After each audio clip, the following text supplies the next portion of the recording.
शिशुवस्था की याददाश्त। किसी भी जीव की जीवन यात्रा उसके जन्म से प्रारंभ हो जाती है। चाहे वह कोई भी जीव हो, मानव, पशु पक्षी, कीट पतंगे, कीड़े मकोड़े, सभी की यही स्थिति होती है। ये बात तो सभी जानते हैं। बात भी तो साधारण सी है, इसमें कोई गूढ़ रहस्य नहीं है कि आपको अपने जन्म से लेकर 5 वर्ष तक की कोई भी बात याद क्यों नहीं है। आपके पास सभी अंग मौजूद थे जो आज भी है। सभी ज्ञानेंद्रियां और सभी कर्मनेंद्रियां विद्यमान थी, मस्तिष्क भी विद्यमान था। आप ये तर्क दे सकते हैं कि अंग तो थे, परंतु उनका विकास नहीं हुआ था, सभी अंग बहुत छोटे थे। तो इस तर्क का प्रत्युत्तर तर्क ही है। अगर मानते हैं कि अंगों का विकास नहीं हुआ था तो आप सोच कर देखिए, तो किसी शिशु को सुनाई भी देता है, वह देख भी सकता है।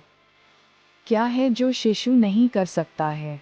जबकि उम्र बढ़ने के साथ सुनने की क्षमता कम हो जाती है, देखने की क्षमता कम हो जाती है, परंतु बचपन में वो सब बचपन में ज़्यादा विकसित होती है। परंतु क्या है जिसकी वजह से शिशुवस्था में हुए घटनाक्रम याद नहीं रहते हैं?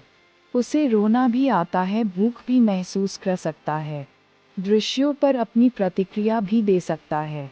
अगर यह कोई तर्क दे कि उसके मस्तिष्क का विकास नहीं हुआ, अगर ऐसा होता तो दृश्यों पर प्रतिक्रिया भी नहीं देता। अब चलते हैं उस प्रश्न के मूलभूत उत्तर की ओर, ऐसा क्यों होता है? ये बहुत ही धार्मिक व गहरा विषय है। ये बिना गहरे विचार के पागलपन की बातें लगेगी, विचारशील व्यक्ति ही इसको समझ सकता है। बाकी लोगों के लिए शिशु के अंगों का विकास न होने की वजह से बड़े होने पर उसे कुछ याद नहीं रहता है। जब शिशु का जन्म होता है तो शरीर नया होता है, मस्तिष्क बिल्कुल खाली होता है, और उस शरीर में परमात्मा का अंश आत्मा होती है। जी परमात्मा भी कहा जा सकता है।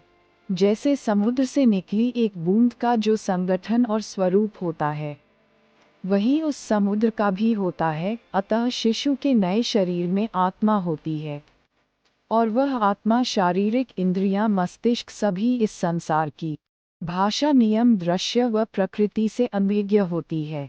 परंतु आत्मा को शाश्वत परमात्मा, नियम पर व भाषा सब पता होता है, और उसे ये भी पता होता है कि इस नए मिले शरीर को पोषण जरूरी है, और पोषण कैसे प्राप्त होता है यह आत्मा को पता होता है।